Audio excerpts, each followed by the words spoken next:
বঙ্গমাতা শেখ ফজিলাতুন্নেসা মুজিব হলে এটা ভেতরে কিন্তু ঢুকে গিয়েছিলেন ভোট কারচুপির অভিযোগ এনে, যে শিবির সমর্থিত যে প্যানেল তো শিক্ষার্থী জোট, সেই শিক্ষার্থী জোটের বিভিন্ন লোকজন বা বিশেষ করে নেতাকর্মীরা তারা কিন্তু ভেতরে আছেন এবং ভোট কারচুপির অভিযোগ এনে তারা কিন্তু ভেতরে প্রবেশ করেছিলেন এবং এই ব্যাপারটি আসলে ভালোভাবে নেয়নি সাধারণ ভোটার এবং এই হলে যারা অবস্থান করেন নারী শিক্ষার্থী তারা এবং অন্যান্য প্যানেলের যারা বিশেষ করে প্রার্থী আছেন তারা কিন্তু আসলে এটাকে ভালোভাবে নেননি।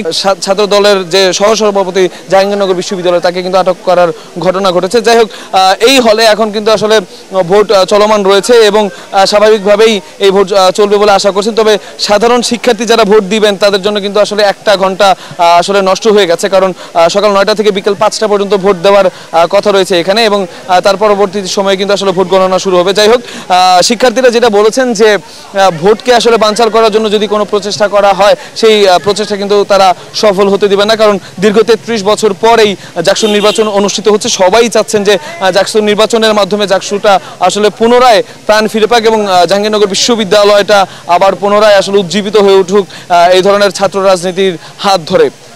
ফাতিহা, এই ছিল এখনকার মতো আমার কাছে সর্বশেষ।